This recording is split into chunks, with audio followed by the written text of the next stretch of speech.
নমস্কার বন্ধুরা, নবদিগন্ত চ্যানেলের পক্ষ থেকে আপনাদের সকলকে জানাই স্বাগতম। তো বন্ধুরা, আজকে সকালে গুড মর্নিং জানিয়ে আপনাদের জন্য নতুন যে আপডেটটি শেয়ার করতে চলেছি এই ভিডিওর মাধ্যমে, সেটি হচ্ছে এবারে কিন্তু প্রাথমিকের 42,949 প্যানেলে ভুয়ো কাস্ট সার্টিফিকেট দেখিয়ে চাকরির অভিযোগ মালদা ডিপিএসসিতে। এমনই কিন্তু গুরুত্বপূর্ণ আপডেট এবং এই সম্পর্কে তাদের কিন্তু নিয়ে অ্যান্টি করাপশন ব্রাঞ্চ নিতে চলেছে নতুন পদক্ষেপ। তার সাথে পশ্চিমবঙ্গ প্রাথমিক শিক্ষা পর্ষদের সভাপতি গৌতম পাল মহাশয় তিনি কি জানিয়েছেন আমরা বিস্তারিত এই ভিডিওতে জানাতে চলেছি। এবং এই সমস্ত ভুয়ো সার্টিফিকেট দেখিয়ে চাকরি পাওয়া শিক্ষকদের বিরুদ্ধে কী ব্যবস্থা নিতে চলেছে পশ্চিমবঙ্গ প্রাথমিক শিক্ষা পর্ষদ, আমরা সম্পূর্ণ আপডেট শেয়ার করব। তবে তার আগে বলি, যারা প্রথমবার চ্যানেলটি দেখছেন আপনারা অবশ্যই চ্যানেলটিকে সাবস্ক্রাইব করে দেবেন। তো চলুন আমরা মূল পর্বে ফিরে যাই এবং বিস্তারিত আপডেট সম্পর্কে জেনে নিই।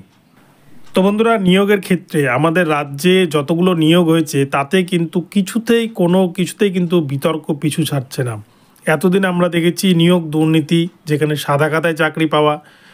এবারে কিন্তু বিভিন্ন প্রশ্ন উঠছে যে নিয়োগের যে প্রসেস, যেখানে রিজার্ভেশন দেওয়া হয় কাস্ট সার্টিফিকেট অনুযায়ী, সেই কাস্ট সার্টিফিকেটে এবার কিন্তু রাজ্যে ভুয়ো কাস্ট সার্টিফিকেট হোল্ডাররা চাকরি করছেন, এমনই কিন্তু গুরুতর অভিযোগ রয়েছে। এর আগে আমরা এসএসসি মামলার ক্ষেত্রেও দেখেছি, কয়েকদিন আগে কনস্টেবলের চাকরির ক্ষেত্রেও দেখেছি 100 জন ভুয়ো কনস্টেবল বা ভুয়ো কাস্ট সার্টিফিকেট দেখিয়ে তারা কিন্তু চাকরিতে যোগদান করেছে।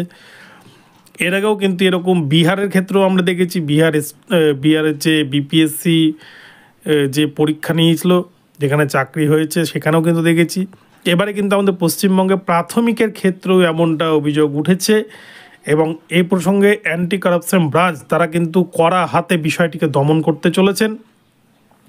এবং কাদের এরকম ভুয়ো কাস্ট সার্টিফিকেট রয়েছে, কারা ভুয়ো কাস্ট সার্টিফিকেট দেখিয়ে চাকরি পেয়েছেন, এই লিস্ট কিন্তু অ্যান্টি কারাপশন ব্রাঞ্চ তাদের সম্পূর্ণ নাম সহ, তাদের বাড়ির ঠিকানা সহ, তাদের কাস্ট সার্টিফিকেট সহ সমস্ত কিছু কিন্তু তারা মালদা ডিপিএসসি ডিআইকে তারা চিঠি করে জানিয়েছেন।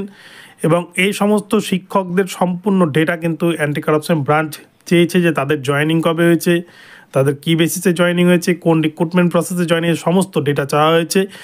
এবং এ প্রসঙ্গে পশ্চিমবঙ্গ প্রাথমিক শিক্ষা পর্ষদের যিনি সভাপতি গৌতম পাল মহাশয়, তাকে জিজ্ঞেস করা হলে তিনি বলেন যে তিনি বিষয়টি শুনেছেন, তিনি মালদা ডিপিএসসি ডিআইকেও এই বিষয়ে সদর্থক ভূমিকা নিতে বলেছেন এবং তিনি অ্যান্টি কারাপশন ব্রাঞ্চেরও কিন্তু চিঠি পেয়েছেন।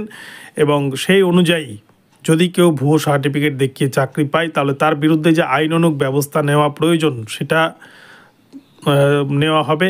এবং তদন্তের মতো চলছে, তদন্ত প্রক্রিয়া শেষ হলে বাকিটা বলা যাবে, তার আগে কিছুই বলা যাবে না, এমনটা কিন্তু জানিয়েছেন।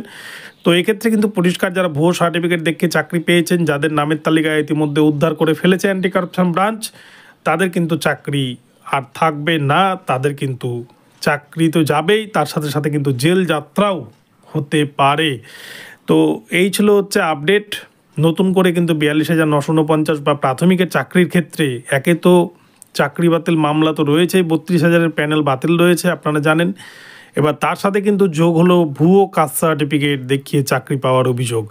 একজনের বিরুদ্ধে যদি প্রমাণ হয়ে যায় যে এই অভিযোগটা সঠিক, যে ভুয়ো কাস্ট সার্টিফিকেট দেখিয়ে সত্যিই চাকরি পেয়েছে, তাহলে কিন্তু প্রাথমিকে এরকম বহু ভুয়ো কাস্ট সার্টিফিকেট দেখিয়ে চাকরি পেয়েছে, তাদের কিন্তু সকলেরই কপালে অশনি সংকেত ঘনিয়ে আসছে।